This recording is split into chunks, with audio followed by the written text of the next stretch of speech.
আপনার হারানো সিম আপনি চাইলে নিজেই ঘরে বসে বন্ধ করে দিতে পারবেন। প্রথমেই আপনার মোবাইলে জিপি অ্যাপসটি ইনস্টল করুন এবং ওপেন করুন। ওপেন হওয়ার পর একটু স্ক্রল করে নিচে নামলে দেখতে পারবেন সিমোর, এটাতে একটি ক্লিক করুন।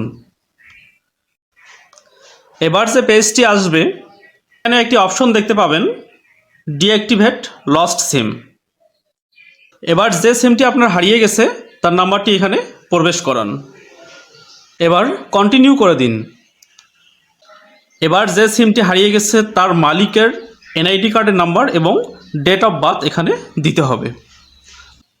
আমি দিয়ে কন্টিনিউ করে দিচ্ছি। এবার যে ব্লক করতে চাচ্ছে তার এনআইডি কার্ডের নাম্বার এখানে দিতে হবে।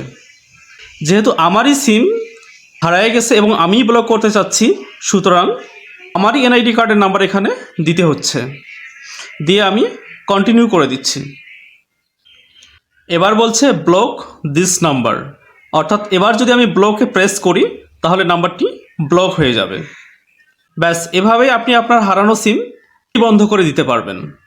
তবে সিমটি যদি আপনার নিজের না হয়ে থাকে তাহলে, অর্থাৎ আপনি অকারণে অন্য কারোর সিম বন্ধ করার চেষ্টা করে থাকেন, তাহলে আপনার নিজেরই সিম বন্ধ হওয়ার সম্ভাবনা আছে।